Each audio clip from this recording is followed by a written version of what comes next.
Bienvenidos a Paleopolítica y Cultura. En el día de hoy vamos a abordar el liberalismo, definir lo que es, y para ello vamos a contar con la colaboración del politólogo Isaac Moriel. Buenas noches, Isaac. Hola, buenas noches, Miguel. Daniela, Raúl. De la musicóloga graduada por Cambridge, Daniela Isolina Matar. Buenas tardes en Chile, Daniela. Buenas tardes, chicos. Y del youtuber y bloguero Raúl Ascanso, el de Equidistante. Buenas noches, Raúl. Buenas noches, desde Zaragoza. El punto de este tercer bloque es si el liberalismo supone el nacimiento del nacionalismo o si es un germen que permitiría las revoluciones nacionalistas. Yo quería hacer dos matices con respecto a lo que ha dicho Miguel. Has dicho que el Estado-Nación surgió con el liberalismo. Yo creo que el Estado-Nación le hizo al liberalismo lo que Franco hizo con la Falange. Para que nos entendamos. ¿Vale? Sí. Se la apropió, pero en realidad el Estado-Nación como invento, como un Estado de base étnica o demográfica, no tiene nada que ver con el liberalismo. De hecho, yo creo que uno de los ejemplos de nacimiento de Estado por unos principios liberales es Estados Unidos, y no tiene una base nacional étnica. El Estado-Nación cogió la excusa y le vino muy bien durante su crecimiento, durante su consolidación. El Estado-Nación, según la teoría del Estado clásica, nace de la necesidad con el crecimiento del Estado y el crecimiento de las guerras, sobre todo las guerras napoleónicas. El Estado necesita unas mayores infraestructuras para soportar los ejércitos y para soportar todo el desarrollo militar que llevaban las guerras napoleónicas. Y de ahí es de donde nace el Estado-Nación a partir de las guerras franco-prusianas de 1870. Y se coge la excusa del liberalismo para enmarcar unos acuerdos que a ellos les vienen muy bien. Pero no tiene nada que ver con el liberalismo. O sea, realmente aquella gente no me parecían excesivamente liberales. Debo hacer un inciso, porque si bien es cierto que Estados Unidos surgiría en base a sus principios liberales, cabe destacar que el grupo étnico más grande dentro de los europeos que llegó a Estados Unidos eran los alemanes, y también cabe destacar que había escuelas en alemán y que había periódicos rotulados en alemán. De hecho, en algunos estados había más periódicos rotulados en alemán que en inglés, y Estados Unidos, al ver esto, lo que hizo fue prohibir el alemán y obligar a que se imprimiese en inglés y que se hiciesen clases en inglés. Con lo cual sí que estaban intentando crear por ingeniería social una base étnica anglosajona. No, a ver, yo creo que era más una herramienta para construir un Estado que necesitaban. O sea, fue realpolitik en aquel momento. Quiero decir, y más en aquel contexto de un Estado naciendo en un conflicto con la mayor potencia del mundo, en conflicto con varias potencias más, como podía ser todavía España, como podía ser... sin ni siquiera tener una cohesión interna a nivel entre los diferentes estados, ni a nivel económico, ni a nivel social. Claro, era necesario. ¿Hasta qué punto el Estado norteamericano habría llegado a consolidarse sin esas herramientas? Pero igual lo que decía al principio es cierto, Friedman está herido de muerte. O sea, lo que es el mercado mundial, lo que es el intercambio de bienes y consumo en el mundo está herido de muerte, ¿no? O sea, creo que el movimiento identitario van a tener que volver a hacerse autosuficientes, porque todo lo que es el mecanismo de distribución y todo lo que es el mecanismo de producción de muchas zonas va a estar alterado. O sea, se va a afectar lo que obviamente se afecta, todo lo que es libre mercado, corazón. Si tú no lo produces y hay un hueco porque alguien se está demandando, tranquila que yo lo produciré en mi casa. Lo va a hacer alguien, es que eso es a lo que quiero llegar, exacto. O sea, realmente el nacionalismo viene de antes. Si tú te fijas, el nacionalismo para mí emana de dos fuentes principalmente. La primera fuente nos la da Huntington.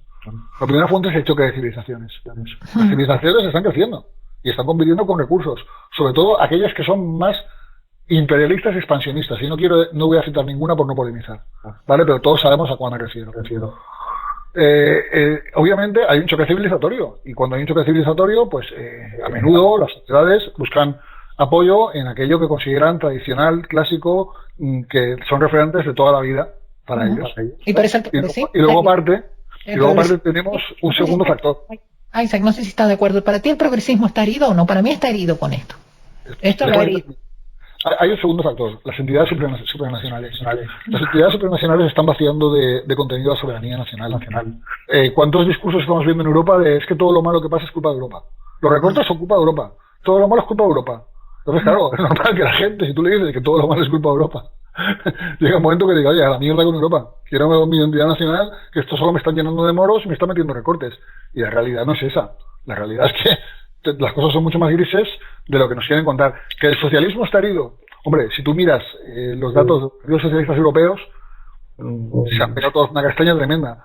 También te digo una cosa, cualquier crisis, como esta que se nos viene ahora, que es tremenda, es mucho más veces, 3 veces más grande que la del 2008, favorece que la gente desesperada y con insuficiente cultura democrática o cultura política vote opciones descabelladas o vote a cualquier salvapatrias o salvapueblos que esté dispuesto a meterle fuego a la iglesia.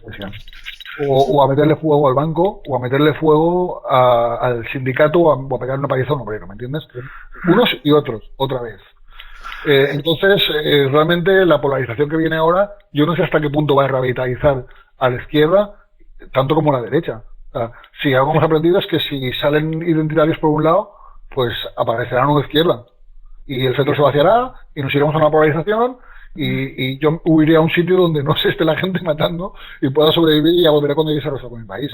Y todo periférico, ¿no? Todo por fuera del aparato de los partidos políticos. O sea, toda una cuestión de pelea ya casi periférica, donde todos los partidos políticos quedan vistos en mal, ¿no? Claro, si la gente no tiene dónde comer, y me vienes a contarme otra vez lo de siempre. El feminismo le pegaron un pum a las marchas feministas. La marcha feminista quedó terrible, ¿no? ¿Cómo quedó la marcha feminista después de esto? Yo no sé lo que va a pasar. Yo preveo que lo primero que va a pasar es que va a subir los grupos identitarios. Los grupos nacionalistas van a subir bastante. Si no llegamos a un acuerdo en Europa, los identitarios son los más beneficiados.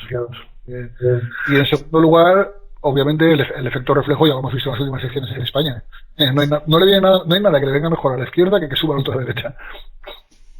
Me gustaría el turno de palabra a Raúl.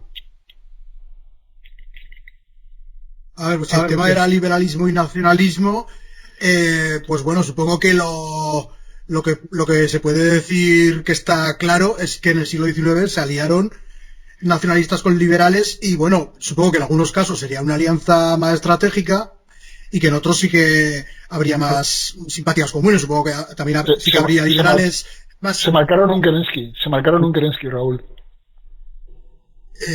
Kerensky, no entiendo la relación. ¿La revolución rusa? Sí, el querer ser liberales tibios y acabar aplastados por los otros. Pues es que igual querer ser un intermedio tibio y acabar ninguneado por nosotros. No sé si tiene que ver con la tibieza. Hombre, a ver, el partido Kerensky se llamaba Socialista Revolucionario, si no me equivoco. Sí, ya, que los nombres son nombres, las etiquetas son etiquetas. Y que el liberalismo en su momento también fue muy radical, claro, se está hablando del radicalismo, o sea, el liberalismo cuando nace es muy radical, revolucionario y asusta a los conservadores, claro, lógicamente. Pero eso, alguien con restos de cemento en las manos en el PSOE, por favor. Ya, saltamos de tema de nuevo. Pero eso, que la alianza del nacionalismo y liberalismo, pues sí es algo que se dio históricamente en el siglo XIX y que pues pudo haber de todo, por cuestión estratégica que se aliaran o por simpatías comunes, que habría liberales nacionalistas y habría nacionalistas liberales, vamos, tenían ideas en común. Y luego ya, pues bueno, que es que estamos hablando pues quizá el nacionalismo tiene más que ver con el liberalismo afrancesado, lo que decimos siempre. En España era otro liberalismo, también en Gran Bretaña o en Estados Unidos era otro distinto, lo que hemos dicho desde el principio, de distintos tipos de liberalismo. Y, hombre, yo le rebatiría algo a Isaac sobre Estados Unidos porque, vale, acepto que lo de el componente étnico no es solo étnico, porque implica que sí, que cuantas más etnias convivan, más conflictos va a haber y más difícil va a ser la unidad, como bien has dicho. Pero tampoco se puede decir que no tenían, que aparte de los motivos prácticos para defender cierto etnocentrismo, pues también había componentes ideológicos y fantasiosos. El racismo científico, que estaba muy de moda. Hombre, y que vamos a ver, que no... Sí, un momento que acabo. Entonces, o sea, vamos a ver, la verdadera revolución liberal o revolución medio fallida, que no tenía en cuenta la etnia, que no vinculaba la nación a la etnia, fue la española.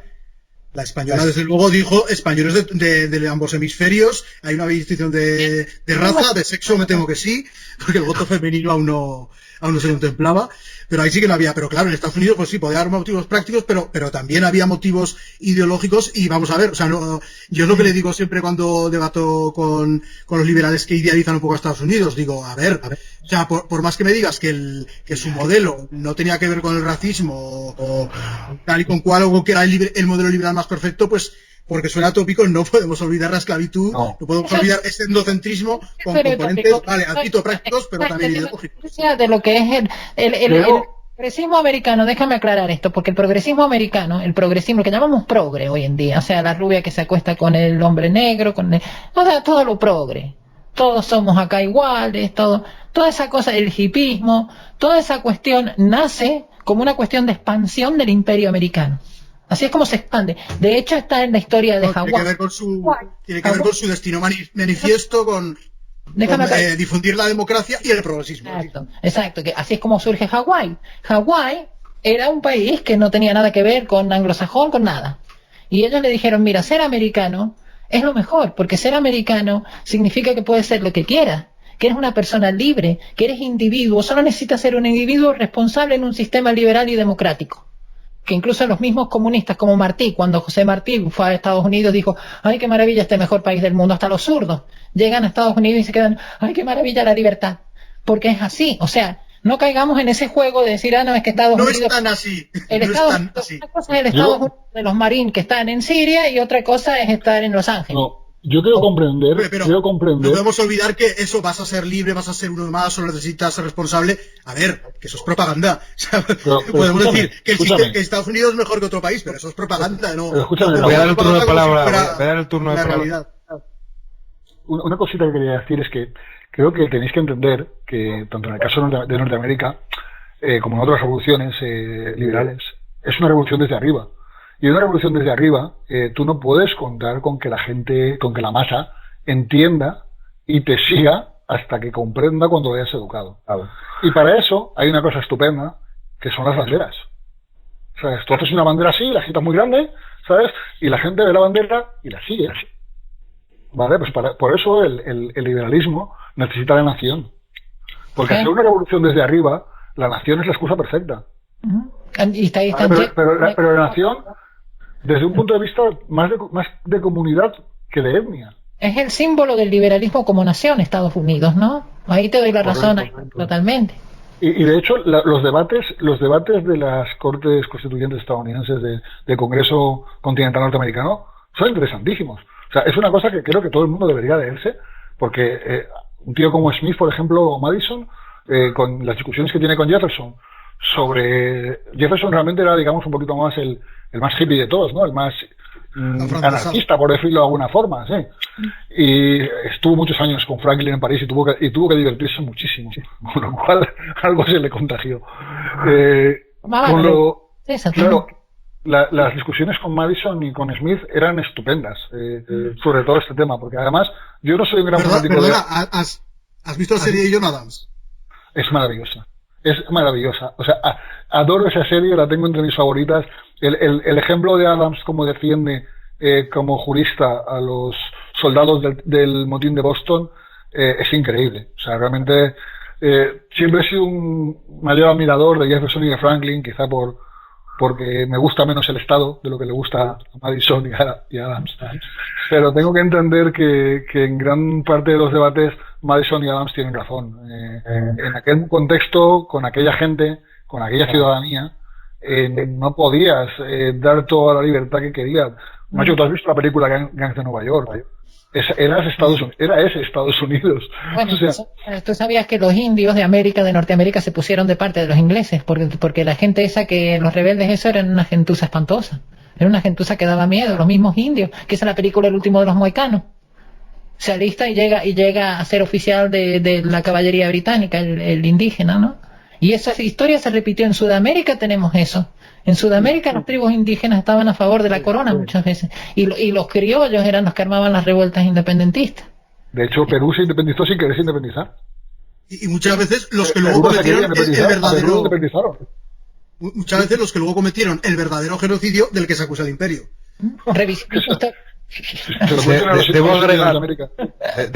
Debo agregar aquí una cosa, si recomiendo lo que ha dicho Y que tanto en Chile como en Argentina efectivamente fue así, pues los que exterminaban a los sitios. Pero cabe destacar un caso muy concreto, muy curioso, además tenemos aquí a Daniela, y además enlazando con lo que mencionaban de Perú, que se independizó sin quererlo, ¿ustedes saben qué fue lo que hicieron los peruanos cuando se anexionaron las islas de Rapa Nui, las islas de Pascua? Lo que hicieron fue coger a los Rapa Nui, a los polinesios, y esclavizarlos, llevarlos al Perú y tenerlos trabajando en las minas de guano en condiciones exhaustivas que acababan con la muerte de los aborígenes. Hasta que finalmente fue Chile y dijo, oye, esta isla está más cerca de Chile que de Perú. Pero es que es muy curioso que lo primero que hiciese Perú, que uno de los pretextos que empleó para separarse de la corona española era que no queremos ser una colonia, aunque no lo eran, una provincia, pero bueno, eso es otro debate. Y lo primero que hicieron fue invadir una isla que tenía unos nativos que no tenían nada que ver con ninguna potencia occidental y fue esclavizarlos para acabar con ellos. O sea, es muy curioso cómo proyectaron en España lo que ellos mismos hacían. Pero bueno, propaganda de nuevo. No olvidemos que el peor de todos los tiranos que ha habido, genocidas, es el rey de Bélgica. O sea, a mí cuando los europeos me dicen, no, es que los españoles, macho, ¿tú has oído hablar del rey de Bélgica? ¿Has oído hablar de Congo Belga y de lo que pasó ahí? Porque los fusilaban y los mataban. Sí. Leopoldito. Claro, yo no sé, yo no creo que los españoles, yo voy a Centroamérica bastante y nos quieren, somos madre patria. Yo no sé si en la India quieren igual a los ingleses. Sí, fíjate que sí. Y a mí lo que me llamó la atención en África, en Ghana, qué nostalgia hay en mucha gente de la colonia. El africano tiene nostalgia de la colonia. También pasó lo mismo en África, que cuando dejaron los reyes, cuando se fueron las colonias extranjeras, los que quedaron eran unos salvajes o unos imbéciles. O sea, se repartía entre salvajes y lo que pasó aquí también, entre salvajes o tontos. Donde pasó también fue un caso muy significativo, es el de Liberia. Liberia, cuando Estados Unidos libera a los negros, compra un pedazo de África y manda a los negros que deciden volver a África a un país. Ese país durante 100 años está copiado de las instituciones norteamericanas y llevado por una élite de funcionarios blancos que manda a Estados Unidos. No sé si hay un economista, que no sé si te suena, es un economista que no sé si te suena, que se llama Ayite, de Ghana. Y ese economista decía que la miseria que hay en África, el hambre que vemos en África, es por el socialismo. Yo solo te digo que cuando se fueron los norteamericanos de Liberia...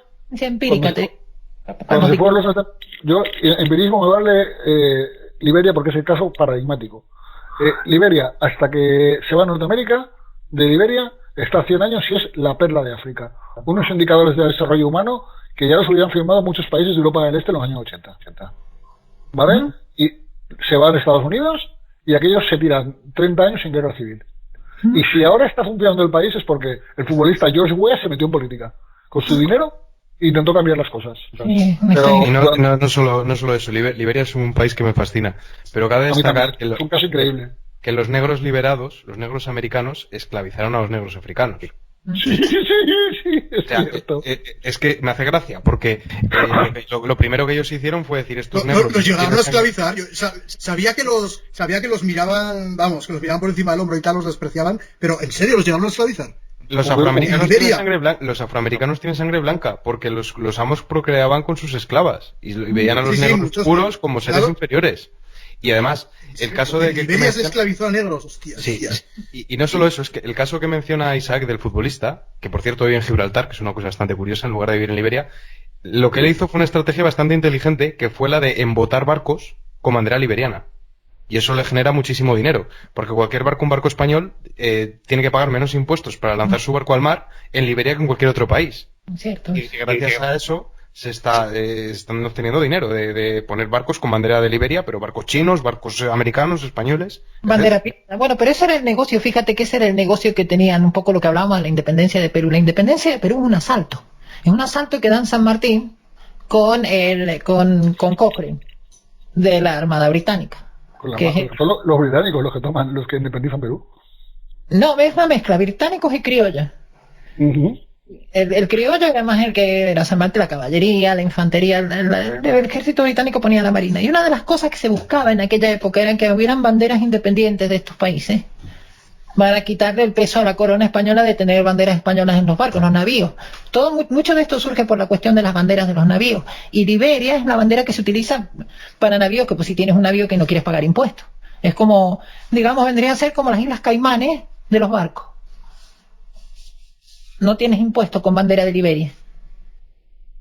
Bueno, el hecho es que por lo menos no están en guerra civil. O sea, quiero decir, llevaban muchísimos años en guerra civil, un país que anteriormente funcionaba perfectamente. Y entró la guerra civil. Hay un libro muy bueno que relata el caso de Robert Kaplan, que era asesor de política exterior de Bill Clinton, y el libro se llama The Coming Anarchy, la anarquía que viene. Y relata diferentes casos y relata más cosas, pero uno de los casos que relata más en profundidad es el de Liberia, y como dice Miguel, a mí es un caso que me fascina, porque me parece un experimento social único, no se ha hecho antes, y dice muchísimo de las sociedades y de los sistemas políticos. Entonces yo creo que de ahí los politólogos podemos sacar conclusiones, porque es un ejemplo, han recreado un sistema político en otro sitio, con otra gente, y hemos visto los resultados. ¿Quisieras apuntar algo, Raúl? Pues que casi me he perdido, pero bueno, se me ocurría que de Liberia lo nombraba Tocqueville. Esto no será, igual se nos va un poco el debate. Pero bueno, comentaba también lo del proyecto de crear unos Estados Unidos de Afroamérica. No lo llamaba así, pero bueno, es un proyecto que se barajó en su momento, porque lo de Liberia también fue quizá tarde según lo juzgaba Tocqueville. Además llama la atención el Democracia en América de Tocqueville, aparte que es un pedazo de libro, llama la atención el cómo habla de los negros en 1850 o algo así, o bueno, más o menos, antes de la guerra de secesión. Tocqueville es increíble. Tocqueville tuvo que ser una persona súper interesante. Junto con San Simón. Cada párrafo de Democracia en América da para un debate de una hora o de varias horas. Cada puto párrafo, junto con San Simón y Jefferson son los que han tenido unas vidas más interesantes y más divertidas. Es que a mí vivir dos revoluciones. Vives una y después de esa te vas a la otra. Liberia es un mencionaba lo de... que solo que mencionaba lo de los negros porque me jode mucho que a Tocqueville, por ejemplo, Stringe o mucha gente así que le acusa de que soy reaccionario, que si no sé qué.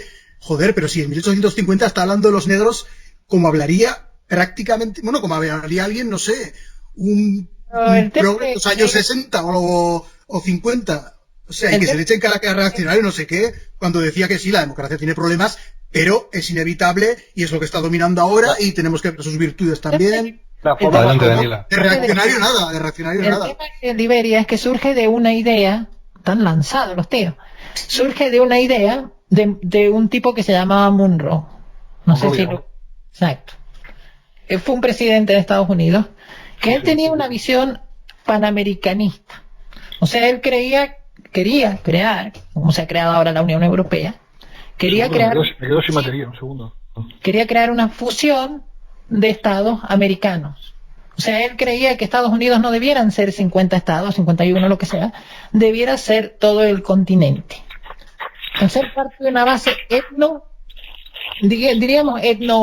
etnocultural, en la cual el indígena americano y el blanco tienen derecho a estar en América, pero el negro le corresponde a África y al chino le corresponde la China.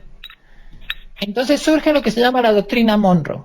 La doctrina Monroe, a partir de ahí, se convierte en una herramienta técnica estratégica que utilizó Estados Unidos durante la Guerra Fría, sobre todo, pero durante toda la historia. Incluso hoy, si quisiera Estados Unidos invadir Venezuela, pongamos, podría apelar a la doctrina Monroe. América para los americanos. O sea, yo tengo la guerra de Cuba, 3/4 de lo mismo. La guerra de Cuba surge de que Estados Unidos dice hay una potencia extranjera metida en nuestro continente, nuestro colectivo de América. ¿Y qué es un americano? Porque es una pregunta que habría que plantear ahora. ¿Qué es un americano? Donald Trump, hijo de una escocesa, es un americano, pero en cambio no lo sería un español. Habría que preguntarle, pero me imagino... Lo que no entiendo es cómo es que los negros pertenecen a África, pero los europeos pertenecen a América y a Europa también, ¿no? ¿Cómo va? A ver, realmente es un tema cultural. Tú perteneces a la civilización y la cultura a la que perteneces. No tiene que ver con el color de piel. Esa pelada. Pero según la teoría que exponía Daniela, si los negros tienen que estar en África y los amarillos tienen que estar en Asia, ¿por qué los europeos tienen que estar en América? Porque llegaron después. Simplemente porque llegaron después. Es la cuestión de América se hizo tú ibas con tu caballito y clavabas la estaca aquí. A ver, pero esto no es libre. Pero había gente allí también. Pero que no. sigan ahí, que sigan con sus catanderías. O sea, la idea del mundo era llevar a los indios a la India, porque los indios de América son de América, no los puede llevar a otro lado. Adelante, Isaac.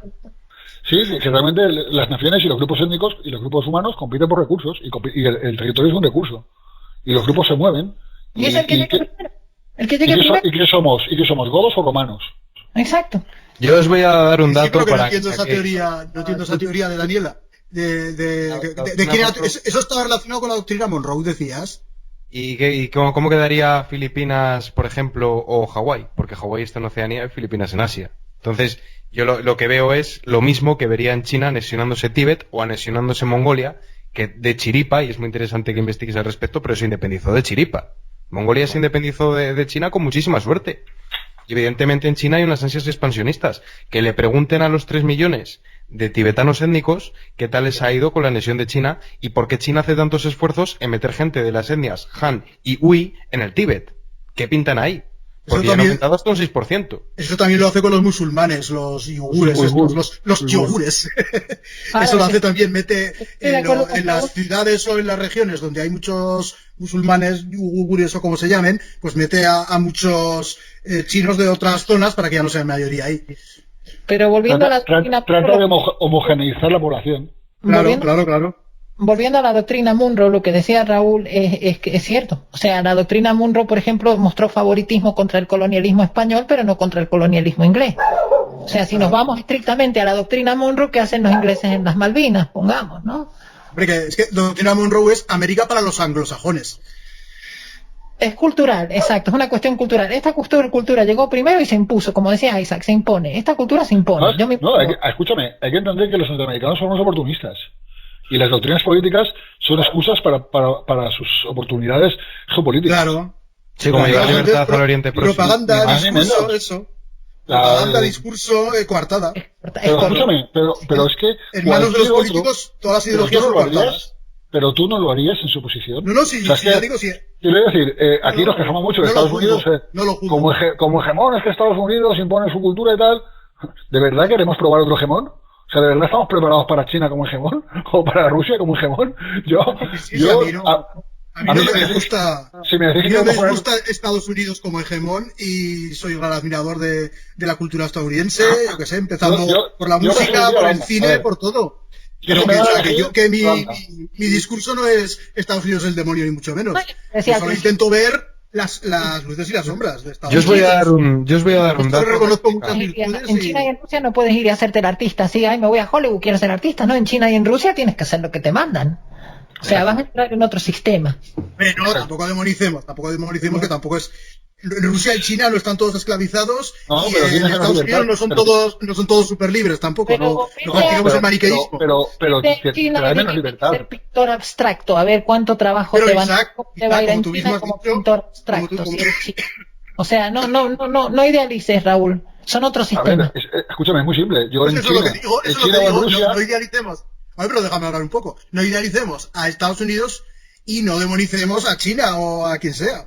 Si tú, por ejemplo, antes has contribuido a combatir la demonización de China. O sea, no es demonizar. O sea, que vive en un país donde apedrean a las mujeres y viven felices, muy bien por ellas. No los voy a demonizar, pero no voy a querer vivir en un sistema así, es de cajón. O sea, tú me dices China. En China, si no pasas un examen para tener tal trabajo, mejor que te pegues un tiro. Pero has dicho que en China todo el mundo tiene que obedecer todo, que no tiene ninguna libertad absoluta. Eso es falso.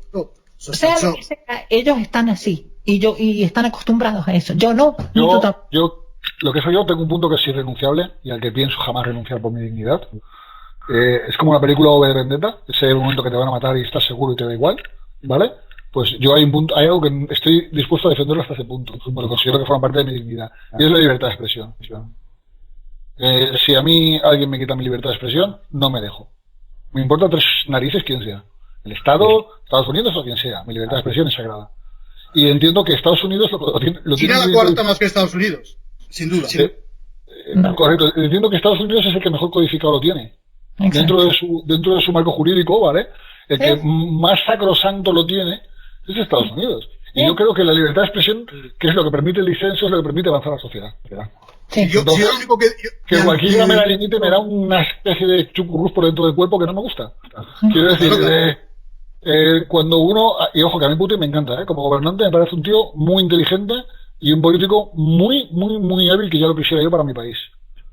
Pero realmente no quisiera tener como hegemona Rusia y no quisiera tener como hegemona China, porque podemos acabar como en la granja de Orwell, De hecho, echando de menos al anterior amo. Lo que pasa es que a Raúl nunca lo han echado de Facebook, nunca le han pasado cosas así. Pero a mí, por ejemplo, de Facebook me echaron como 60 veces. Te echan. Si es que yo ya lo he dicho, hay sistemas mejores y sistemas peores. Por supuesto que Estados Unidos probablemente era el mejor hegemón de los posibles ¿Os imagináis en el último siglo. Probablemente, si yo digo, sí, mi único punto es Estados Unidos no es el cielo, China no es el infierno. Lo peor es que está dejando... Déjame acabar una frasecita solo, por favor. Está dejando de serlo. Ahí aparece la Ocasio-Cortez pidiéndole, rogándole. Así que déjame decir una frase. Hostias. Diciéndole, sí, por favor, censura el lenguaje de violencia y el lenguaje de odio. O sea, así se lo pidió la Ocasio-Cortez. Y Zuckerberg se lo prometió y lo está cumpliendo. O sea que la libertad de expresión se va a perder. No, salió otra web y se joderá Facebook, porque para eso se libre mercado. Tengo que apuntar una cosa, por favor, dejadme apuntar una cosa. Y Raúl quería decir algo, me he sabido para interrumpirle. Vale, adelante, Raúl. Luego yo, No, solo digo que mi punto es que no es que haya sistemas mejores y peores, obviamente. Es que negar eso sería absurdo, coño. Ya te digo, si lo único que digo es Estados Unidos no es el cielo. China no es el infierno. O sea, los estadounidenses no son los seres más libres los seres más libres imaginables, ni China es una pura esclavitud. O sea, quiero decir eso simplemente que no demonicemos ni idealicemos. Bien, ahora lo que yo quería agregar, y yo creo que es que encima se nos ha ido de tiempo y me quedan 2 bloques por comentar, pero bueno, yo creo que ya para otro día. Lo que yo quería comentar es que creo que ya se ha alargado. Tanto el socialismo como el progresismo son consecuencias del liberalismo precisamente. La famosa frase de que el capitalismo muere de éxito. Vamos a ver, la pobreza no genera envidia, que todos sean pobres. Lo que genera envidia es que haya desigualdad. Y entonces el socialismo es una consecuencia lógica de la riqueza que se genera, porque no se reparte de forma equitativa. Y luego el progresismo exactamente igual, porque cuando tú tienes el estómago lleno puedes preocuparte que si de feminismo, que si de LGBTismo, que si de indigenismo. Si tú tienes que preocuparte de no morirte de hambre, evidentemente no vas a tener tiempo para esas chorradas. Entonces, evidentemente el liberalismo es el paso previo al socialismo. En eso sí que Marx tenía razón, que decía hay que transitar por el capitalismo desde el feudalismo porque genera riqueza, y luego hay el socialismo y finalmente el comunismo, que es la abolición del Estado. En eso tenía razón. No que ir al socialismo, pero evidentemente la desigualdad es un foco de envidia. Sí, señor. Pero la desigualdad, ¿hasta qué punto es fruto del capitalismo o fruto del mercantilismo? La desigualdad llevada a extremos, porque si tú miras las sociedades más liberales, realmente no son tan desiguales. No. Pero es fruto del mercantilismo y ahora se ha acentuado más que nunca. Incluso hemos sobrepasado el año 36. Según Ray Dalio, en el año 36 hubo una gran separación, surgió el nazismo, surgió el fascismo, todo. Entonces, ¿hasta qué punto no es una consecuencia de un fallo del sistema?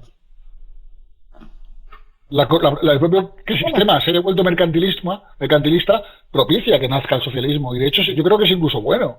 Porque el mercantilismo también es una consecuencia. El mercantilismo es una consecuencia.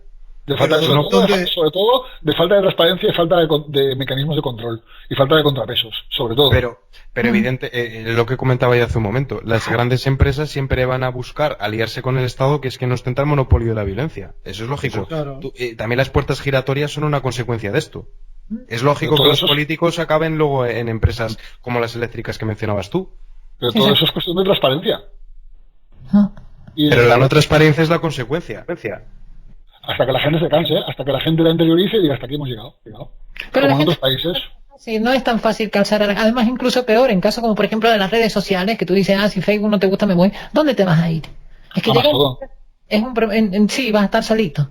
Llega un momento en el que te obligan, que ese es el tema de la corporación. La corporación te obliga a aceptar. O sea, si tú eres empleado de mi corporación, yo te puedo decir qué religión vas a tener que practicar.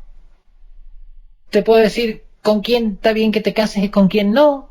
Pero eso no lo permite la Constitución, ni de Estados Unidos, ni de España, ni de ningún país occidental. No, pero te puedo echar. Y si te echo, ¿qué? Sí te puede echar, pero no te puedo obligar a practicar una española es religión o papel casarte con una persona, no jodas. La Una Constitución corporación no española puede es hacer papel eso. mojado. La Constitución española es papel mojado. Total. Pero El una artículo 20 de corporación, la vamos a Constitución ver, no respeta la 14 tampoco. pero vamos a ver, ¿en qué Pues que, país, a ver. en qué país una corporación te puede obligar a practicar una religión o a casarte con alguien? Eso es donde sale. ¿Dónde ha Si ocurrido yo eso? quiero contratar a alguien que quiere, si yo tengo un mecanismo de información, como puede ser Google, como puede ser el diario El País o el que sea, y voy a contratar a un tipo, lo voy a buscar que ese tipo sea un tipo que me es funcional. O sea, un tipo que es funcional a la idea, a la ideología que quiero vender, al concepto que quiero vender. No voy a buscar a alguien que es contrario a eso, o que cuestiona eso. Es que la gente no va No, donde pues tú eso quieres. es- Tú tienes que poner el eso barco por donde sopla el viento. No tienes que ponerlo en un lado y esperar que el viento vaya donde tú quieres. Eso no es así. Tú puedes soplar lo que tú quieras, pero la gente contra más culta es y contra mejor formada está y contra más información Eso, tiene, al fin y al cabo, contra más información tiene la gente, más poder tiene. Porque la Eso no es más información que el- es poder. Eso los monopolios quieren frenar. El monopolio Pero eso no es más que Pero no el pueden. derecho. Claro. Internet lo ha cambiado. ¿Cómo van a poder? ¿Tú sabes las millones de canales que hay? Este podcast mismo. O sea, si no quieren, no sales. Pero es que si me cogen y no salgo YouTube, pues me pongo yo una página web y subimos vídeos de liberales.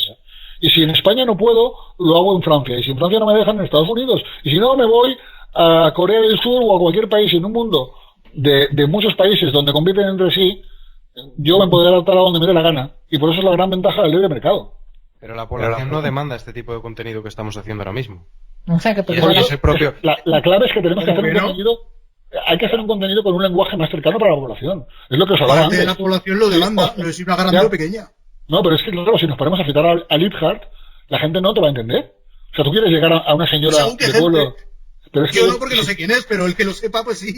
Pues Pero- el próximo punto era John Luke, pero ya lo dejamos para otro día. Pero escúchame, tú tienes que llegar a la masa. Hey, mi ley Tienes que llegar a la masa. Eso tenemos que aprender de los comunistas, coño. Para llegar a la masa te lo tienes que dar masticado.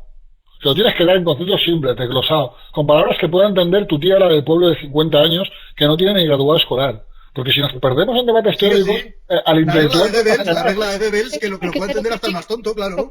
A Milei se lo critica mucho por ser populachero y farandulero, pero en cierta forma es cierto, es utilizar el mecanismo gramsciano en todo sentido, ¿no? ¿Tú de dónde partes en el mecanismo gramsciano? Partes con todo. Ah, pero eso es muy anterior a Pero- Gramsci, pero eso es la una- propaganda de toda la no, vida. no. La propaganda de Pero toda la una vida. cosa es- una Los cosa es protestantes educar, ya y otra hacían cosa- propaganda y... Pero no es lo mismo Y no eran educar, gramscianos. pero no es lo mismo educar desde perspectivas ideológicas que desde perspectivas empíricas, por el amor de Dios.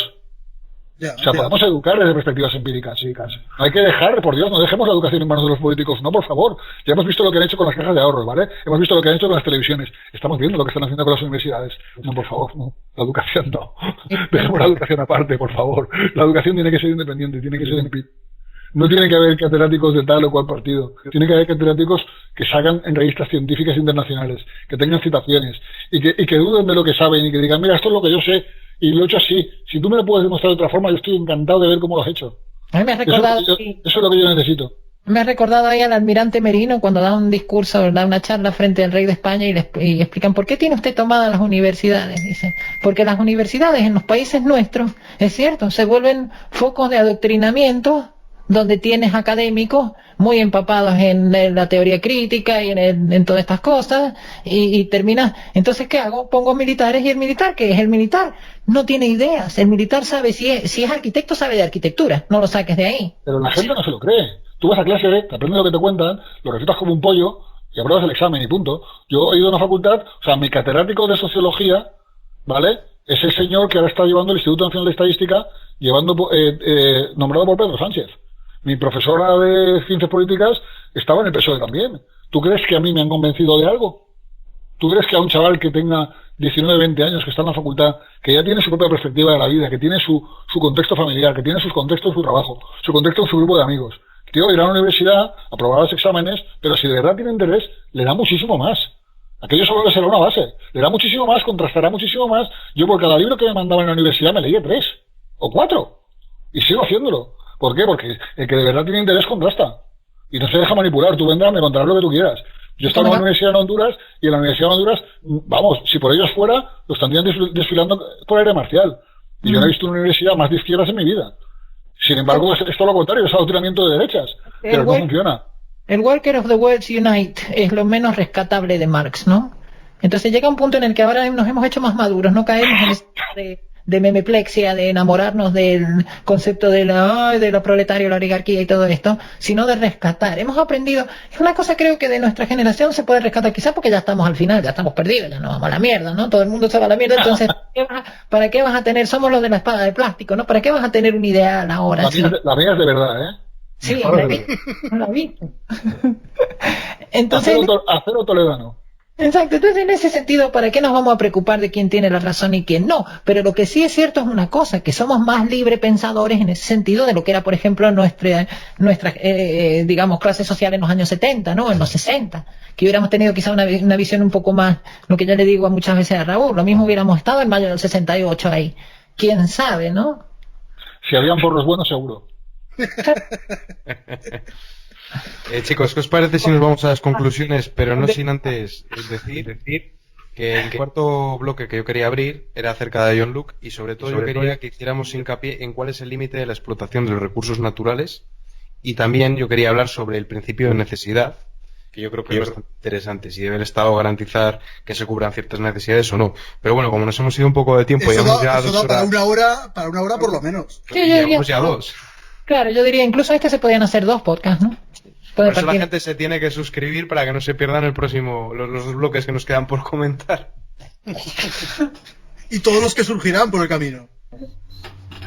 Es verdad, y las peleas de por medio, que no han habido tantas peleas. Nos peleamos más en Facebook con el cabezón que aquí. A ver si esta vez no me sacuden tanto como el otro día, Jolín. ¿A quién? ¿A ti? En los comentarios. Me han puesto con Raúl el otro día, me han dado pero para el pelo. Ah, pero eso con el rumano. Los hinchas de Insua. Los hinchas de Insua. Ah, con Insua no. Sí. Eso. Es que yo en Insua no lo tengo. ¿Les parece intolerable que alguien le pueda llevar la contraria en algo a Insua o a cualquier discípulo de Gustavo Bueno? A Insua no lo sé. Al que tengas a Daniel López. ¿Qué has dicho, Isaac? Por Dios, ¿qué has dicho? Al que tengas a Daniel López es irrebatible. O sea, todo lo que diga un discípulo de Gustavo Bueno es irrebatible. Y si rebates, pues es intolerable. Pero fíjate que me cae bien este chico, el del otro día, el gordito, ¿cómo se llama? Que debatió con el descamisado, con el Adrián. ¿Cómo se llama el gordito? Que también es buenista, es uno de los buenistas, de los discípulos de los mejores. Es uno de los mejores que he visto. Santiago Albesilla, un gordito no le veo, pero sí, Albesilla, el de Greñas, hermoso, como dicen en español, hermoso. Heavy. Una forma rara de comunismo lo que él plantea, me recuerda un poco a Zizek. Sí, es cierto. Y es muy en esa onda erudita de Zizek también. Sí, es un chico muy estudiado, muy bien. Es muy erudito. O sea, cuando debatió con Adrià, o sea, se conocía la escuela austriaca y el anarcocapitalismo y todo se lo conocía, pero 10 veces mejor que Adrià. Todos los autores, todas las teorías. Vale, entonces vamos a dar paso a las conclusiones en el siguiente orden que voy a decir ahora para que no nos pisemos ni nos interrumpamos. Luego, si queréis, rebatimos las conclusiones y el orden va a ser Daniela, Isaac y Raúl. Adelante, Daniela. No, simplemente para concluir, porque el tema al final era la pandemia y el liberalismo, o el liberalismo y cómo va a evolucionar a futuro con respecto a lo que se nos viene, ¿no? Y va a ser muy interesante porque también da para pensar, que esto daría para otro podcast también, el tema de la bioética y el transhumanismo, ¿no? No serán los reclamos de los derechos, no serán más adelante a futuro los reclamos de derechos de propiedad de nuestro cuerpo tengan algo que ver con implantes y con cosas más allá de nuestra comprensión, ¿no? Incluso con una manipulación que se está llevando a cabo también, de la cual no somos conscientes, pero que existe. Entonces, todo este tipo de cosas, no sé hasta qué punto, si nos volvemos analíticos, vamos a descubrirlas y va a ser para mejor, porque incluso nos podamos liberar de esto. Entonces surjan otras formas de liberalismo, ¿no? Liberalismo dentro del liberalismo, o sea, el liberalismo de lo que hablaba cuando hablábamos de la situación de emergencia, el liberalismo de qué es lo que prioriza, si prioriza lo económico o la salud, todo este tipo de cosas y la bioética dentro de tengo derecho a salir a trabajar y ganarme la vida o si no me muero de hambre, o sea, cómo se combina la bioética con la cuestión de los derechos del paciente, ¿no? Porque en realidad si vamos a ser todos pacientes de una manera o de otra, ¿qué derechos vamos a tener?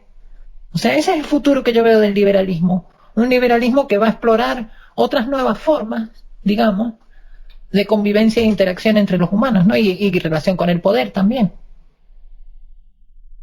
Vale, adelante, Isaac. Bueno, yo creo que sí, como punto final, creo que la pandemia pasará. Y incluso la crisis económica también pasará. y nos encontraremos una sociedad pues con cambios que ya se estaban produciendo fruto de los cambios en la tecnología y de la evolución propiamente dicha de la sociedad. Entonces, hacia dónde va a ir depende un poco de lo que la gente consienta y lo que la gente deje que le hagan. Yo no quiero perder la esperanza y creo que saldremos de esta con bien. Creo que si hemos salido de la peste negra, hemos salido de la gripe española y hemos salido de otras muchas, con mucha menos información, con mucho menos poder distribuido, con mucho menos recursos, tanto cognitivos como económicos, como logísticos, como de todo tipo, creo que lo superaremos. Y creo que lo superaremos para bien. Creo que como sociedad nos hará más sabios, nos hará más fuertes y nos hará replantearnos cosas que es necesario que nos replanteemos. Y que es necesario que haya un debate para ver hacia dónde queremos evolucionar. Y si no hay ese debate, sí que harán con nosotros lo que nos da la gana. Si esto sirve para que habrá un debate, es positivo. Yo creo que esto terminará siendo positivo. Haremos que sea positivo. Yo quería añadir una cosita rápido antes a lo que había dicho, porque me lo recordó Isaac, de que el tema de que esto no es un apocalipsis, sino lo que es un proceso aceleratorio más rápido. O sea, lo que ha hecho la pandemia es acelerar lo que ya venía. Procesos que venían, por ejemplo, de formas de consumo, lo que es el tipo de... el turismo ya estaba decayendo en sí. O sea, todo este tipo de cosas lo que ha hecho la pandemia es acelerarlo. Ha metido un proceso aceleratorio. Nos ha metido 10 años en el futuro en 2 meses. Eso podríamos decir que es lo que ha hecho desde el punto de vista del liberalismo y del capitalismo. Ahora hay que ver cómo sigue. Que ahí es donde no sé. A lo mejor ojalá Isaac tenga razón y pase pronto. Si no, vamos a terminar necesitando derechos bioéticos, derechos de paciente, ¿no? Y ya no derechos de ciudadanos. Somos un animal increíble, Daniela. Tienes que recordar que tu abuelo mismo, o el mío, empezó a trabajar con 13 años. O antes, a lo mejor. Hemos avanzado. El avance no se puede negar. Nos cuesta, nos damos algún tropiezo de vez en cuando, nos pegamos unos hostias por el camino. Una pandemia como esta en tiempo de nuestros abuelos no hubiera afectado la economía en absoluto. La gente hubiera ido a trabajar como todos los días. Bueno, yo creo que la epidemia de gripe española de 1918 sí que tuvo una incidencia económica. Es más, ¿tú sabías que la Bill of Rights se deriva de la peste negra? Sí, sí. La Bill of Rights lo que hace es que contrae la mano de obra de los siervos para los señores. Con lo cual los señores tienen que competir entre sí para tener el siervo, para atender los siervos para atender las fincas. Exacto, y eso les obliga a facilitarles unos derechos para competir entre ellos por los siervos. Es una comparación de una situación en la que mueren una tercera parte de la población, creo que era una tercera o un 70%, una barbaridad. Con esto que estamos viendo. Exacto, no puedes comparar. Ahí era como lo de Monty Python, saquen los muertos a la calle. Tú ahora mismo tendrías 2 o 3 muertos en tu casa, y yo, y Raúl, y Miguel tendría un muerto en la casa. Pero también el impacto de la economía es mucho más bestial porque es mucho más global. El virus va a tener un impacto global en África, en Latinoamérica, en todo el mundo. Realmente las consecuencias económicas, como tú tienes un castillo de cartas mucho más grande, pues claro, cuando se cae el castillo de cartas, obviamente la opción es gorda. Exacto. Pero si sales... Si acaba y luego le doy paso a Raúl. Sí, pero si hemos salido de otras como hemos salido, con mucho menos recursos, somos un animal especialmente duro y yo tengo confianza en la gente, tengo confianza en la inteligencia colectiva y tengo confianza en que los medios de la tecnología nos hace que en conjunto pensemos mejor, nos entendamos mejor, nos comuniquemos mejor y eso nos ayude a controlar mejor nuestra sociedad, como digo. Vale, adelante Raúl. Vale, pues yo por continuar con mi argumento o con mi análisis de esta comparación del capitalismo real con el socialismo real, plantearía dos comparaciones de dos hechos históricos. El primero, la Revolución Rusa frente a la Revolución Americana. El segundo, el Holodomor frente a las hambrunas en la India británica. Vale, el primero, diríamos que la Revolución Rusa sin duda fue mucho más sangrienta que la americana. Eso de entrada no se puede negar. Pero también hay que tener en cuenta que Rusia venía de la primera guerra mundial. Bueno, fue un contexto bastante jodido, pero sin duda fue muchísimo más sangrienta. La Revolución Americana, pues sí, más pacífica, no hubo ni tanta sangre ni tanto terror. Guerra civil, bueno, la guerra civil parece que duró menos, ¿no?, que la rusa. Ahora se me van un poco los años, pero tú, Isaac, que sabes, duró menos que la rusa, la guerra civil americana. Pues, Perdón. No, la guerra de independencia, perdón, pero que la entiendo como guerra civil también. La primera guerra de independencia, primera guerra civil.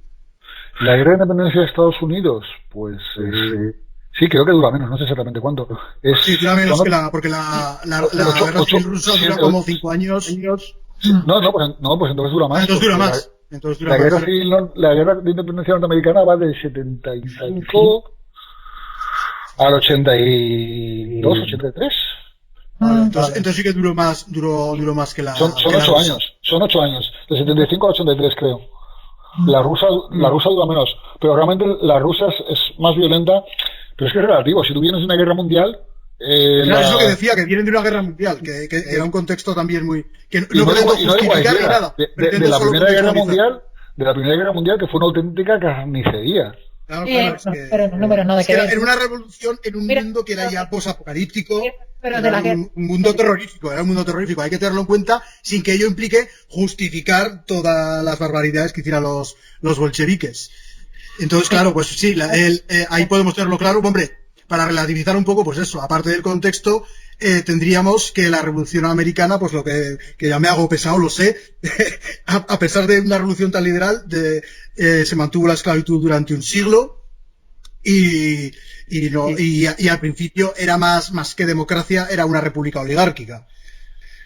Bueno, algunos dirán que lo sigue siendo ahora, no lo sé. Algunos dirán que lo sigue siendo ahora. Luego, quizás más interesante lo del Holodomor versus las hambrunas en la India, porque claro, ya se entra en leyendas negras, en exageraciones, porque hay algunos que niegan el Holodomor de plano. Yo a partir de admitir que es tal como se cuenta el relato, digamos, más anticomunista. Y pues las hambrunas de la India británica, por eso, sin entrar en cifra, si se ha exagerado en un caso o en otro, pero son dos casos muy paralelos. Tal como los conocemos hoy, se trata de dejar sin grano a una población para destinarlo a otro fin, ¿no? Básicamente, me gusta más el caso de la me gusta India más el ejemplo de Mao. Me gusta más el ejemplo de Mao o de Pol Pot. Creo que los campeones son Mao y Pol Pot. El número relativo, el número absoluto sí, no, pero me refiero al episodio. Y el número relativo. Sí, pero al episodio concreto del Holodomor y de las hambrunas de la India sería un poco. Sí, pero la guerra. Entonces, claro, la guerra de la independencia americana no es nada, eso no tiene muertos casi. Lo de Pol Pot fue un quinto de la población. Un quinto de la población de Camboya. Y Pol Pot está claro que, o sea, a nivel de represión, en general, lo de Pol Pot es el caso más bestia que se ha dado. Sí, parece que eso no cabe duda. Por eso, pero voy a hablar de la gente que murió en la Revolución Americana. Daniela, habíamos dicho que hacíamos las conclusiones sin interrumpir. Que ya no lo habéis respetado antes, pero ahora. La Revolución Americana, el número de muertos con la Revolución Rusa. Dije, ¡puah! En esas batallas napoleónicas decir que morían 20.000 era una. No se da por aludida. Es flipante. No sé, sacas unas comparaciones a veces que me dejan, ¡wow! Fíjate, no había caído. A ver, yo he dicho que no entrábamos en cifras. Yo he dicho que no entrábamos en cifras y que la Revolución Rusa fue mucho más sangrienta que la americana. O sea, partiendo de eso, no entiendo qué es lo que me está rebatiendo. Pero mi punto es, si no me interrumpe nuevamente, el punto de que haya empezado con todo esto era que ¿para qué hace falta vender relatos demonizadores, para qué hace falta exagerar cifras de genocidios o demonizar este sistema al otro, si de todas maneras, ¿para qué hace falta si el liberalismo ganó? Si ganó, venció claramente. O sea, que el muro de Berlín cayó, que la URSS cayó, y que la China de Mao cayó y se convirtió en otra cosa. O sea, quiero decir, el liberalismo apareció mucho antes y desapareció mucho después porque aún no sabemos cuándo va a acabar. Me refiero al liberalismo real asociado al capitalismo real. Obviamente. Ganó el mercantilismo, no el capitalismo, macho. Ganó el capitalismo real. Ganó el liberalismo real y el capitalismo real. Si le quieres cambiar el nombre, tú mismo. El capitalismo de billetes. A ver, el capitalismo puro y el liberalismo puro nunca han existido. Por lo tanto, yo solo puedo hablar del liberalismo real y el capitalismo real. No es que no puedo hablar de otra cosa. Lo otro es son lo que decías tú, teorías pero que están muy bien, pero que al final, si no bajas a lo concreto, pues se queda sois una banda de socialistas. No, yo es que no considero que España sea un país ni liberal ni capitalista. No. Ya lo puedes llamar como quieras, es socialdemócrata, está claro, sí, es socialdemócrata. Y tienes el artículo 33 de la Constitución. La socialdemocracia es un sistema que... Es una consecuencia de... Pero no es. Hombre, muchos dicen que la socialdemocracia ahora mismo es el sistema preferido por el capitalismo. Yo no me atrevería a decir tanto. Pero es capitalismo, quiero decir, vamos a ver, es que está lo de siempre, ¿dónde está la frontera entre liberalismo y socialdemocracia? Pues es que es muy difícil. Porque intervenir los estados, todos intervienen, unos más, otros menos, servicios sociales todos tienen, unos más, otros menos. Y yo entiendo que hay capitalismo, pero bueno, podemos dejarlo para el siguiente debate. Y solo concluir haciendo, como tú habías hablado de que el socialismo viene del liberalismo. Bueno, todas las ideas que tienen en común, sin duda las dos tienen raíces cristianas, las dos tienen raíces ilustradas. Hubo mucha comunicación en su momento entre liberales y socialistas, o sea, se influían mutuamente, que ahora creo que ocurre menos. O sea, la época de Marx, la época de Proudhon o de Saint-Simon que mencionaba Isaac, se leían mucho los socialistas y los liberales y influían mutuamente, había mucho diálogo. Y ahí me parece interesante, por ejemplo, cuando se critica la idea de Marx de que las instituciones políticas y económicas solo se crean un tipo de hombre y no quien las crea ellas, o sea, cierto determinismo estructural, como lo queramos llamar, pero a la vez los liberales, por otro lado, también postulan que la corrupción estatal no depende tanto de la bondad o maldad intrínseca de los gobernantes, cuanto de los incentivos a los que están expuestos. O sea, que en el fondo, si lo fijamos, no están hablando de cosas tan distintas. O sea, según la teoría liberal, se podría decir que los políticos actúan conforme a sus intereses de clase. Y de hecho, Hans Hermann Hoppe tiene un texto que se llama Análisis de clases austriaco, creo, y bueno, y usa, os cito esto ya para acabar, interpreta su teoría libertaria, lo interpreta, o sea, la expresa en lenguaje marxista, y dice: el incremento en la concentración de poder de la clase explotadora lleva al estancamiento de la producción e impide el desarrollo de los medios productivos. Y por tanto, pone las condiciones objetivas para su autodestrucción y el establecimiento de una sociedad sin clases, entre paréntesis, sin clase dominante, que sea capaz de crear prosperidad económica como nunca antes. O sea, vemos cómo Hoppe no tiene problema en expresarlo así y dejarnos y mostrarnos a las claras a los paralelismos brutales que hay entre la teoría, en este caso anarcocapitalista, y la marxista.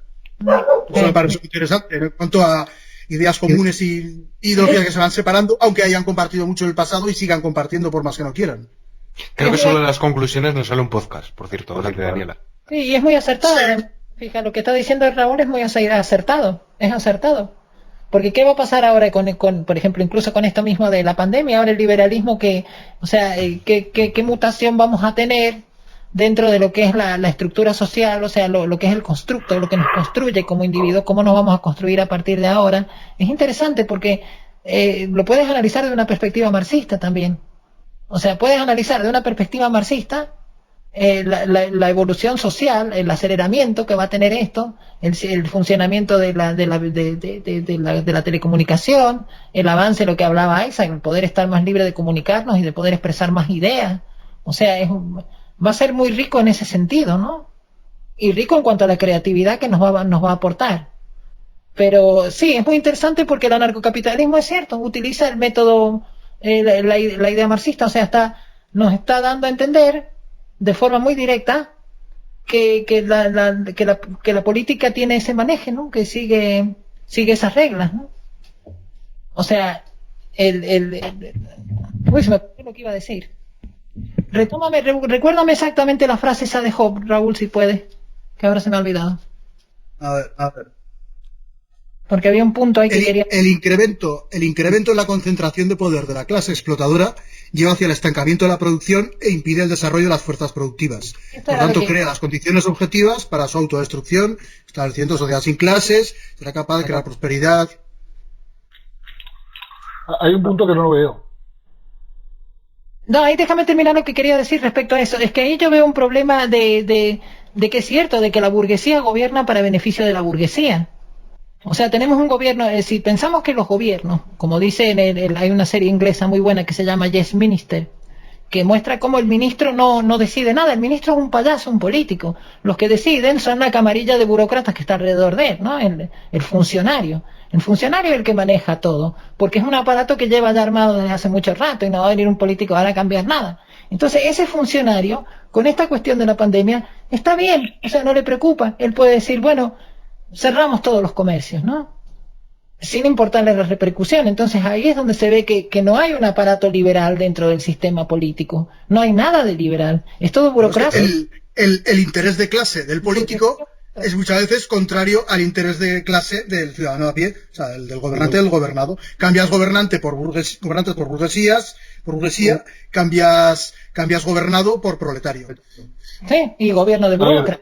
Sí, lo que pasa es que, a ver, por un lado, es cierto que el aumento de capital en una clase lleva a la desigualdad que a la vez gripa el sistema, ¿de acuerdo? Y eso lleva a la autodestrucción del mismo, correcto. Pero de ahí a que eso lleve a una sociedad sin clases... No lo digo yo, lo dicen Marx y Hoppe, lo dicen Marx y Hoppe. Pero es que me pasa con los dos lo mismo. Si yo presento un trabajo en la universidad y le digo que voy desde el punto A al punto B de una forma mágica y misteriosa, sin explicar procesos, ni procedimientos, ni mecanismos sociales, ni nada de nada, me suspenden. O sea, porque eso no tiene... Claro, es que tanto Marx como Hoppe, están defendiendo un sistema que todavía no se ha visto. Claro, defienden un ideal, exacto. Es para la defensa del ideal. Esa es la cosa. No pueden ofrecer muchos datos, o sea, pueden ofrecer datos, sí, pero no datos sobre cómo se llega a ese sistema y cómo funcionaría, claro.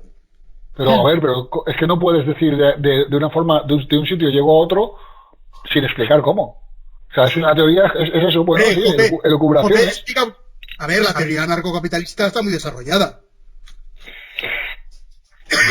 Yo lo veo, me parece que todas las teorías que hablan de una sociedad sin clases se están olvidando de la ley del puño de hierro. Sí. Y eso no es una teoría. Eso es a un Estado siempre le sustituye otro Estado. Y si no es un Estado, es una mafia, es algo peor. Exacto. Eso ya lo hemos dicho lo hemos debatido muchas veces. La única forma de que el Estado se controle y de que el Estado no se convierta en los intereses de clase es que la gente lo pueda controlar. Y eso se hace con la tecnología. Ahora, y con el acceso de la democracia a través de la tecnología. Sí hay que darle un punto a favor a... Puede ayudar, pero no pensemos que es una panacea. No lo va a resolver todo. A ver, no digo que sea perfecto, digo que es mejor. Claro. Sí, sin duda. Pero a Hans Hermann Hoppe hay que darle un punto a favor, que no es ideologicista. De hecho, tú puedes desprender de Hoppe una rama monarquista. Puedes sacar una rama monarquista, una rama que cree en otra forma de anarcocapitalismo, incluso una comuna hippie. O sea, el anarcocapitalismo, como lo plantea Rothbard, que es un poco la idea también de Bastos, de los pequeños estados, son pequeños estados, donde esos pequeños estados cada uno tiene un sistema. Si no te gusta ese sistema o tú no gustas en ese sistema... Es estupendo. Exacto. Sí, es estupendo. Ese es el concepto. No sé si habréis leído el artículo de Hoppe entero, análisis de clases austriaco, está en Centro Mises. Pero yo lo que más valoro es, o sea, ya no ideología, sino que lo que combate es el sectarismo, uno lo combate. De alguna manera, o sea, porque están poniendo las cartas sobre la mesa, está diciendo, oye, mira, que es que tú, marxista, no estás tan en desacuerdo conmigo. Resulta que tenemos muchos puntos en común y resulta que muy en el fondo parece que buscamos lo mismo, muy en el fondo, por así decirlo. De eso Bastos. Eso es a rescatar, eso me parece elogiable en ese sentido. De eso Bastos puede rescatar mucho porque Bastos era marxista. Claro. Y Bastos también. Bastos siempre elogia a muchos teóricos, algunos teóricos marxistas y siempre dice que ha aprendido de ellos, claro. Yo el problema que le veo a los estados, a los muchos pequeños estados, es que o se organizan entre ellos de una forma global o no pueden afrontar los retos que tiene el siglo XXI. Retos como el terrorismo... Que la humanidad como tal necesita afrontar ciertos retos. La sostenibilidad ecológica lo es. No podemos negar una evidencia. Tenemos un problema de sostenibilidad y eso no se puede abordar cada nación haciendo fuerza para un lado. O sea, realmente necesitamos formas de organización supranacional para combatir cosas como el terrorismo internacional, para combatir cosas como el cambio climático, para combatir que cualquier loco pueda hacerse con armas químicas o bacteriológicas, y para eso tiene que haber una especie de organización supranacional donde todos esos estados sean capaces de llegar a conciertos. Sin derecho mecanismos, y sin nada. Perdón, Isaac, ¿y de qué mecanismos dispone el individuo, tú, yo, todos los aquí presentes, para impedir que esos organismos supranacionales no vayan asumiendo cada vez más competencias que Ahí atentan está. no ya contra la soberanía del individuo, sino contra la propia soberanía de los países. Si eso camina hacia un gobierno mundial, es entre la espada y la pared, o sea, es entre el fuego y las brasas. Porque es, vale, sí, tenemos problemas que debemos solucionar entre todos, pero si eso significa un gobierno mundial o algo parecido, eso es algo que significa, como decía Milan Kundera, el habitar un estado del que no puedes escapar. A ver, Y eso es terrorífico, ¿eh? Eso es terrorífico. Creo que eso sería cuestión de sentarnos, de que como especie tenemos que tomar decisiones. Tenemos que sentarnos entre todos y pensar a dónde queremos ir y qué tipo de planeta le queremos dejar a nuestros hijos. Y la diatriba es jodidísima. ¿Y qué tipo de hijos queremos dejarle al planeta? Igual el problema es que... Eso también, joder, qué gran frase, Miguel, tío. La mejor frase de todo el programa. No, pero claro, es que yo creo... Vamos, 2 horas. Hago mi conclusión. Buen giro. No, es que además quiero llevar por allí mi conclusión. Y es que yo creo que estamos hablando de que de alguna forma falta transparencia tal y cual, como si el ciudadano tuviese la culpa. Yo creo que es un fenómeno que se retroalimenta. Es decir, yo creo que el primer interesado sería esta clase política en que nosotros seamos unos inútiles, unos bobos, que demanden un Estado paternalista y que no cuestionemos a nuestros dirigentes. Que siempre miremos al líder a ver hacia dónde nos manda.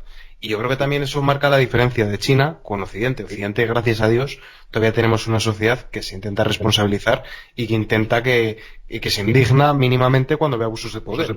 Yo creo que gracias a Dios todavía tenemos un poco de crítica, pero yo creo que la trayectoria lógica es que cada vez seamos una masa crítica más borrega y más cenutria. Y la prueba de ello es que tenemos unos medios de comunicación que hemos visto que nos han mentido con la gestión del coronavirus, y que a pesar de todo seguimos dándole la presunción de veracidad. No, eso es un bulo porque la tele ha dicho lo contrario. Cuidado con eso, porque yo creo que precisamente tenemos estos dirigentes porque la población demanda este tipo de dirigentes. Hay un dato objetivo que... Pero son cada vez menos, ¿eh? Son cada vez menos los serviles con el gobierno, entonces... No, hay un dato objetivo. Hay un dato objetivo que demuestra que te equivocas. ¿Cómo evoluciona el consumo de información? Es decir, la gente joven realmente tiene la televisión como el primer medio. La gente de menos de 30 años. Tienen internet, pero ahí tenemos a Neutral y tenemos a Ana Pastor y tenemos Maldito Bully y Maldita Hemeroteca. O sea, yo creo que internet... Sí, pero también tienes la posibilidad de abrir otra pestaña y buscar otras cosas. En DuckDuckGo, en Google o en 1000 buscadores. Y un chaval de 20 años lo tiene mucho más interiorizado que yo, que soy consultor. O sea, yo hay cosas que no sé, que le tengo que preguntar a la hija de mi mujer y ella me la dice. Y soy consultor en esto.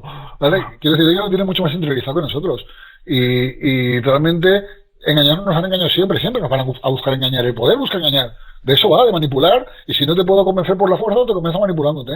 Pero afortunadamente ahora tenemos medios para contrastar. Cada vez tenemos más medios, cada vez tenemos... más conocimiento, incluso la gente joven que decimos que están a sus cosas, están jugando a videojuegos. Sí, pero no se dejan engañar tan fácil.